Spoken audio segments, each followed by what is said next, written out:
Congressman Pittenger, thank you so much for speaking with Voice of America. Very happy to do that. Congressman Pittenger, you recently introduced a very important bipartisan bill called FIRMA. It's a Foreign Investment Risk Review Modernization Act, which it will expand the authority of CFIUS, Committee on the Foreign Investment in the United States, to increase scrutinize of Chinese investment in the U.S. Can you tell us more about this bill? Sure. Well, specifically, China is not named in the bill itself, but the bill is designed to address a vastly increased amount of foreign investment in the U.S.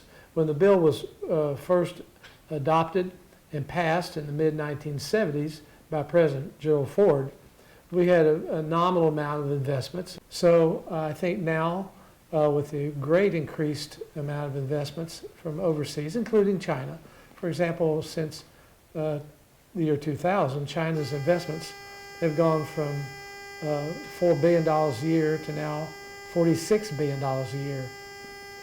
So it's a significant amount. We do not have the resources, the infrastructure, the personnel, the oversight capabilities to address that kind of investment. So that's part of the reason why the CFIUS program committee needs to be addressed and reviewed. Can you talk about how it will impact national security if we don't broaden the scrutiny of these investments to the U.S.? Well, the bill itself is laser focused on addressing acquisitions or partnerships, joint ventures with companies that have a direct military-related technology objective, or maybe a real estate property that's associated with one of our military bases. So it's designed to do that. It's not a broad-based bill to prevent or deter ongoing trade with our partners, including China. I have, for example, in my district, the largest hog processing plant in the entire world, owned by the Chinese company. It is called Smithfield, but the Chinese own it. It's a great investment. It's good for them. It's good for us. They own textile companies close by to my district. So this is not to deter a broad range of foreign investment, but it is specifically designed to make sure that there are not partnerships and joint ventures, acquisitions that are created that would allow China or any other foreign government to gain access to our technologies. Currently, are there examples of potential Chinese acquisitions of U.S. companies that you're particularly concerned about? Well, sure. Currently we have ZTE in the U.S., a U.S. company owned by the Chinese. Unfortunately, they were just fined this last year $1 billion for selling technology to Iran. That's a very egregious offense. And so we are aware that there have been semiconductor companies that have been bought with the intent of utilizing it for national security purposes by our adversaries. And that's not good. This bill will help prevent those types of acquisitions. Right now, President Trump has endorsed this legislation. It has also received a lot of bipartisan support. Where is this bill heading next, and are you hopeful that it will pass this year? Well, yes, it needs to pass, and I believe it will pass. President Trump, Secretary Mattis, Treasury Secretary Mnuchin, our Attorney General Jeff Sessions, they've all endorsed the bill. This is a very important bill for our national security. Currently, it's in our House Financial Services Committee, and we'll evaluate it inside our committee, as well as it's in the Senate Banking Committee, and they'll review that as well. But I believe by this spring, we will have a bill passed in the House. I don't know the timetable for the Senate, but my hope is before we depart here in August, we'll have a bill on the President's desk. In recent decade, China has not only bought a lot of U.S. companies at a breathtaking pace, it has also conducted a lot of large-scale investment all over the world. And most notably, its One Belt, One Road initiative. A lot of people said that this is one of the largest infrastructure and investment mega projects in history. How should the U.S. see this immense undertaking by China, and what does it mean for the United States? Well, President Xi has set out the scope of his economic plans for China between now and 2025, and he wants China to be superior in its technology capabilities for certain by 2050. So I think they are a strategic competitor. We understand their mission.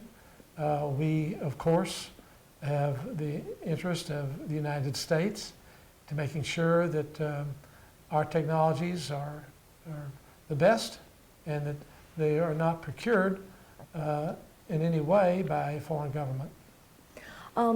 Right now, President Trump has long criticized the staggering trade imbalance between U.S. and China. And a lot of people are worried about a trade war may be brewing. Are you worried that a trade war might break out, an all-out trade war might break out this year? And what are you hearing from your constituents about this? Well, since the inception of most favored nation trading status back in the early 90s, China has greatly benefited. They were a struggling country. And as a result of being received in the most favored nation trading status, they have grown immensely economically. So the United States has been a valued partner to China. The American consumers have been a valued partner to China. So I think what President Trump wants now is a more fair trade agreements. We believe in trade, we believe in free trade, but fair trade. And as a businessman, he believes that review of all of our trade agreements with China and throughout Southeast Asia, the TPP, should be evaluated. He believes we should have agreements with each of these countries, and I believe that we'll be able to proceed with that. But like any country, like China or like France or England or whoever, they put their country first. So to the credit of President Trump, he's putting America first. Right now, on the other hand, we also need a lot of cooperation from China on a lot of issues, and most importantly, on the North Korean nuclear crisis. Many believe that China has not done enough. Under this climate, how do we make China to help more on this crisis? Well, China, I believe, has much to gain from their cooperation. I'm not just concerned about the North Koreans having nuclear capabilities and long-range missiles, but their interest to sell this capabilities to adversarial interest, terrorists or others. So this should be of agreed concern by China and President Xi. I believe that they have done more to date than has been done, but North Korea is totally dependent. North Korea cannot survive without China. And I believe when they look at the long run, the impact of the North Koreans having these strategic capabilities, it's in everyone's best interest that China be a full partner with us. You are a commissioner of Congressional Executive Commission on China. Right now, overall, how would you describe this current relationship between U.S. and China? Well, our relationship, as I said, we're strategic competitors. We have divergent views of life, of freedoms of conscience, of religious liberties, of personal livelihood, of those who live in our countries, those things that we do cherish in America. America has its own faults. When I speak to my Chinese friends and other leaders, I don't come as one who is arrogant that we have no faults. We have violence on TV. We have race issues. We have drug issues. America has its own problems. But in my honest discussion with my Chinese friends, I tell them, I see issues with your own country. And we'll both be better off if we will be honest and address these issues. Frankly, one of the biggest problems in China today, by their own admittance, is corruption. And yet the people who are being repressed the most are those who are Christians. And I hear too many reports. I've been involved indirectly and directly with China for 40 years. It's very repressive today. Those people who are Christians, by and large, are very honest people. They have much integrity. They would be good citizens. They would be good employees. They would be good in any role in the culture and the society. So I wonder why they would oppress these people when they would be model citizens in the large part.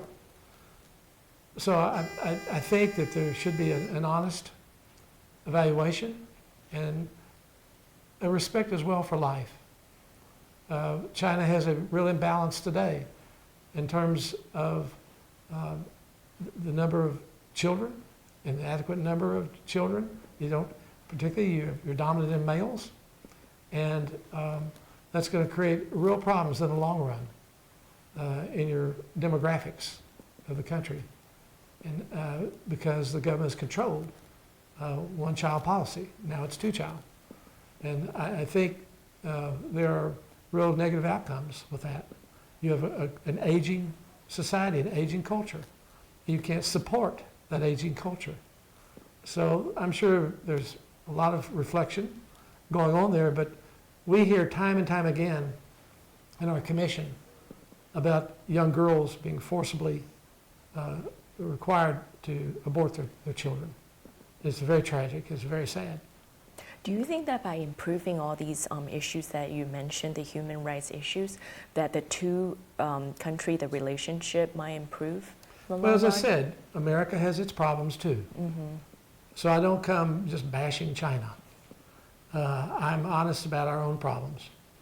But I think these problems are important to the American people, that when you respect life, when you respect religious liberty, then that garners a respect from the American people, because they value life, they value religious liberty, they value freedoms of conscience, they value the right to speak out, and those are cherished in our country.